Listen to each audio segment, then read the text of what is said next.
जाते हैं, मतलब मैं ऑफलाइन में पढ़ा रहा हूँ, ऑनलाइन में पढ़ा रहा हूँ, तो बच्चों की जब कॉपी चेक की जाती है ना, बच्चों जो सबसे मुश्किल है, जो सबसे हार्ड है, जो सबसे ज्यादा इंपॉर्टेंट है, उसी से रिलेटेड क्वेश्चन पूछे जा रहे होंगे, तो उसमें अच्छा स्कोर करना है ना, वो फर्स्ट हाफ और इवनिंग के बाद वाला टाइम हो सकता है सेकंड हाफ। जो आपका फर्स्ट हाफ होगा उसमें आप 90% बच्चे बैकलॉग से परेशान हैं, उन्हें लगता है कि ये कभी खत्म नहीं होने वाला, बट रियलिस्टिकली आपको सिर्फ 10 दिन चाहिए बैकलॉग खत्म करने के लिए। आपको कोई 2 महीने का 3 महीने का प्लान बनाने की जरूरत नहीं है। आपके भैया दीदी आपको बोलेंगे ऐसा है वैसा है, ये कर लो वो कर लो, बट भैया सिर्फ 10 दिन में आप बैकलॉग कवर कर सकते हो। मैंने खुद ट्राई किया है। मैंने अपने 2 स्टूडेंट को बैकलॉग कवर करने का टास्क दिया, एक स्टूडेंट को 1 महीने का टाइम दिया और एक स्टूडेंट को 10 दिन का टाइम दिया, और आप मानोगे नहीं कि क्या हुआ।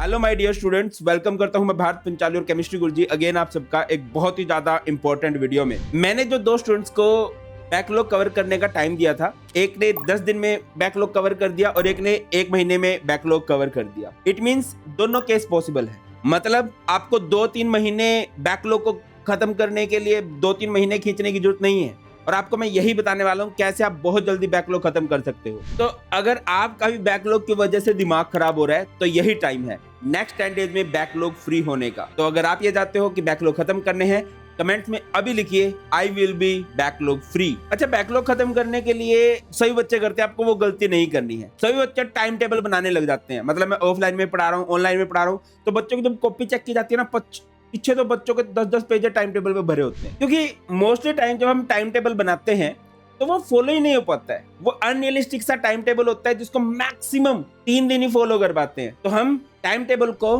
टास्क से रिप्लेस करेंगे, हम बैकलॉग को एक इनकम्प्लीट टास्क मान के चलेंगे जिसको हमें खत्म करना है। तो सबसे पहले अपने डे 0 के प्लान पे आते हैं। डे 0 मींस आज, जिस दिन आप ये वीडियो देख रहे हो, जिस टाइम आप ये वीडियो देख रहे हो। तो सबसे पहले एक कॉपी और पेन लो और अपने सारे बैकलॉग को लिखो, कुछ भी छोड़ना नहीं है, पूरा डिटेल में लिखो कि फिजिक्स में मेरा ये बैकलॉग है, केमिस्ट्री मेरा ये बैकलॉग है, मैथ में मेरा ये बैकलॉग है, बायो में जो भी आपके सब्जेक्ट्स हैं, पूरा डिटेल में जितने भी चैप्टर्स हैं, जितने भी टॉपिक्स हैं, एक बार अच्छे से लिख लो। उसके बाद क्या करोगे, आप हर एक का अप्रोक्स टाइम लेके चलोगे। जैसे मैं आपको केमिस्ट्री का एग्जांपल देता हूँ, मान के चलता हूँ केमिस्ट्री में आपका सॉल्यूशन, इलेक्ट्रोकेमिस्ट्री, केमिकल काइनेटिक्स पूरा पेंडिंग है, तो आपने 3 चैप्टर लिख लिए। फिर आप लिखोगे इसका अप्रोक्स टाइम कितना है। जैसे सॉल्यूशन चैप्टर मैं 1 शॉट से देखूंगा, मैं 3 घंटे का 1 शॉट हो सकता है, मुझे 2 बार देखना पड़ सकता है ना। तो उस पर आपने लिख दिया 6 आवर्स। मुझे इसके क्वेश्चन भी प्रैक्टिस करने हैं, तो क्वेश्चन प्रैक्टिस करने हैं, PYQ से प्रैक्टिस करूंगा या किसी वीडियो से प्रैक्टिस करूंगा, 3 आवर्स और ऐड कर लिए, या 1 आवर आपने न्यूमेरिकल की प्रैक्टिस के लिए, तो 10 आवर्स। ऐसे हर एक का आपने अप्रोक्स टाइम लिख लेना है कि हाँ, बैकलॉग कवर करने के लिए मैं किन किन सोर्सेज पे भी डिपेंड रहूंगा और इस पे अप्रोक्स मेरा कितना टाइम लगेगा। ठीक है, सारे के सारे आप लोगों ने अपने बैकलॉग लिख लिए, जिस टॉपिक के हैं आपने अप्रोक्स टाइम लिख लिया। अब इनको प्रायोरिटी में सेट करो, जो सबसे मुश्किल है, जो सबसे हार्ड है, जो सबसे ज्यादा इंपॉर्टेंट है, उनको सबसे ऊपर लिखो। फिर जो थोड़े इजी हैं, मीडियम से सब्जेक्ट हैं, जिनके मार्क्स भी ठीक ठाक है, उनको बीच में लिख दो। और जो आपके सबसे इजी सब्जेक्ट हैं, जो सबसे कम स्कोरिंग है, जो आपको लगता है कि यार ये तो मैं बहुत इजीली कर लूंगा, उसको आप लेस प्रायोरिटी पे रखो। ठीक है, अब हमने सब कुछ कर दिया, हमने अपने बैकलॉग लिख लिए, अप्रोक्स टाइम लिख दिया, हमने most difficult, easy, medium subject भी लिख दिए। अब आते हैं अपने एक्शन प्लान पे। अब आपको नेक्स्ट 10 डेज का बैकलॉग खत्म करने का एक्शन प्लान बताता हूँ, पर उससे पहले एक बहुत जरूरी बात को समझो। जब हम बैकलॉग को खत्म करने जाते हैं या बैकलॉग को खत्म करने की सोचते हैं, तो हमारे माइंड में एक थॉट आता है कि यार मेरा जो करंट सिलेबस है ना, ये रह जाएगा। वो नहीं रहना चाहिए, वरना क्या होगा, पिछले वाला बैकलॉग खत्म करोगे, जो करंट सिलेबस है वो बैकलॉग हो जाएगा। भैया आपको दोनों को मैनेज करके चलना है ना। बैकलॉग और करंट सिलेबस से ही आपके आने वाले एग्जाम हो रहे होंगे, उसी से रिलेटेड क्वेश्चन पूछे जा रहे होंगे, तो उसमें अच्छा स्कोर करना है ना। तो करंट सिलेबस को बैकलॉग नहीं बनने देना है, आपको दोनों को साथ लेके चलना है। इसके लिए आप एक दिन का माइक्रो स्केड्यूल बनाओ। जब सुबह उठो ना, अपना पूरा दिन प्लान करो यार मैं क्या करने वाला हूँ, है ना।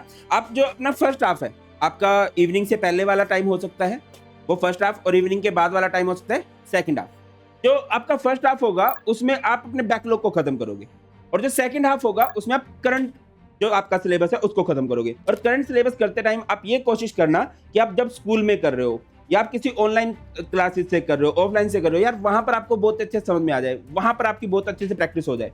और जब भी कभी आप बैकलॉग करते हो या करंट सिलेबस करते हो, तो बेटा एक बात याद रखो, 70% आपकी क्वेश्चन प्रैक्टिस होनी चाहिए, 30% थ्योरी होनी चाहिए। जब भी किसी टॉपिक को पढ़ने जाओ, 30% उसका बेसिक अच्छे से पढ़ो, थ्योरी को अच्छे से पढ़ो, ज्यादा से ज्यादा क्वेश्चन प्रैक्टिस करो। तो चलो अब हमारे नेक्स्ट 10 डेज के प्लान पे आते हैं। तो सबसे पहले आपके डे 1 टू डे 3 जो होंगे वो होंगे आपको फोकस करना है अपने हाई प्रायोरिटी सब्जेक्ट्स पे। हाई प्रायोरिटी सब्जेक्ट्स कुछ भी मान के चलता हूं, मैक्सिमम बच्चों को फिजिक्स मुश्किल लगता है, तो आपके फर्स्ट 3 डेज आप फिजिक्स पर देने वाले हो। तो फर्स्ट 3 डेज का जो 60-70% टाइम दोगे वो मोस्ट डिफिकल्ट सब्जेक्ट को दोगे, अपने बैकलॉग को दोगे। और इसमें भी क्या करो, वन शॉट देखो, शॉर्ट नोट्स पढ़ो, है ना भैया, थ्योरी हो गई और अब क्वेश्चन प्रैक्टिस करने लग जाओ शॉर्ट नोट से। या फिर होता है ना क्रिस्प वन शॉट भी चले हुए हैं, जैसे मैंने ही चैनल पर बहुत सारे चैप्टर्स के छोटू शॉर्ट बना रखे हैं, या फिर कॉन्फिडेंस बूस्टर बना रखे हैं। 50-60 मिनट में एक चैप्टर अच्छे से एक्सप्लेन कर रखा है, ठीक है। तो 60-70% टाइम आपने दे दिया अपने बैकलॉग को, और इवनिंग का जो टाइम दोगे वो अपने करंट सिलेबस को। और उसमें भी मैंने आपको बता दिया कि मैक्सिमम टाइम स्कूल में ही खत्म करके आ जाओ यार, उस टॉपिक को अच्छे से कंप्लीट करो एंड घर पे आके उसकी क्वेश्चन प्रैक्टिस कर लो इजी टू मॉडरेट लेवल पे। अब आते हैं डे 4 टू डे 6 के प्लान पे। इसमें क्या करना है, आपको मीडियम प्रायोरिटी के सब्जेक्ट को देना है। मैं मान के चलता हूँ आपका मैथ मीडियम प्रायोरिटी हो सकता है, या फिर आपकी केमिस्ट्री मीडियम प्रायोरिटी हो सकती है। तो अगेन इसमें भी आपको सेम प्लान फॉलो करना है। 60-70% टाइम आप लोगों को अपने बैकलॉग को खत्म करने को देना है, और इवनिंग का 30-40% टाइम जो होगा वो आप करंट सिलेबस को दोगे।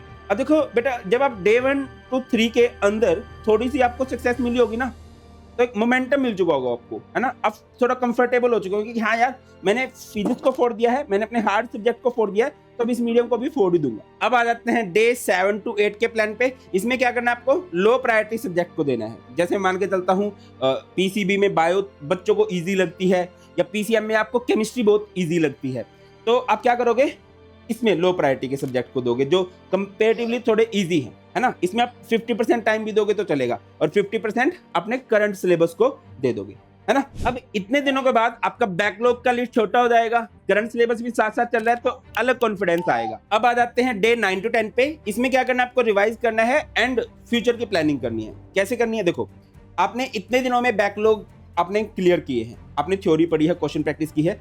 अब वो आपको कितना अच्छे से आता है, थोड़े से और क्वेश्चन प्रैक्टिस करो, प्रीवियस ईयर क्वेश्चन लगा लो, हाँ, कोई टेस्ट सीरीज दे दो। अब आपको ये पता चल जाएगा कि मैंने इतने दिनों में क्या सीखा है, करंट सिलेबस से भी और बैकलॉग से भी, कहाँ कहाँ पर इंप्रूवमेंट की जरूरत है। तो वो उसके लिए आप फ्यूचर का प्लान बनाओ, है ना।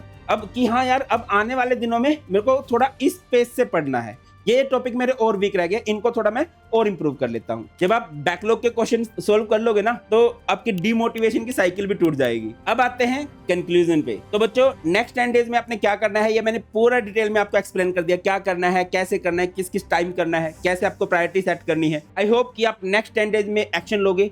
देखो यार, प्लान बनाना ईजी होता है, बट एक्शन लेना टफ होता है। एक्शन लेना स्टार्ट करना है आप लोगों ने, और एक्शन लेना आपके लिए इजी हो तभी मैंने सिर्फ 10 दिन का प्लान दिया। मैंने आपको 2-3 महीने, ये बहुत बड़ा साइकिल हो जाता है। इतने बड़े प्लान को इजीली फॉलो नहीं किया जा सकता, सिर्फ 10 दिन के प्लान को तो फॉलो किया जा सकता है। और 1 महीना 2 महीने बहुत बड़ा टाइम हो जाता है अपने गोल से डीरेल होने के लिए, मतलब एक डेविएट होने के लिए अपने फोकस से। एंड आई एम श्योर कि आप नेक्स्ट 10 डेज में अपने बैकलॉग क्लियर कर लोगे। एंड इन द एंड आपको वीडियो कैसी लगी कमेंट सेक्शन में बता देना। किसी भी टॉपिक में डाउट हो वो भी कमेंट सेक्शन में लिख देना, सो दैट कि मैं आपके लिए वीडियो बना दूं। एंड यस, इसको अपने फ्रेंड के पास भी शेयर कर सकते हो। वीडियो को लाइक करो या ना करो, अपने फ्रेंड के पास जरूर शेयर करना, सो दैट कि उसकी भी हेल्प हो जाए। That's all. बहुत जल्द मिलते हैं, ख्याल रखिए। God bless you all, please take care. जय हिंद।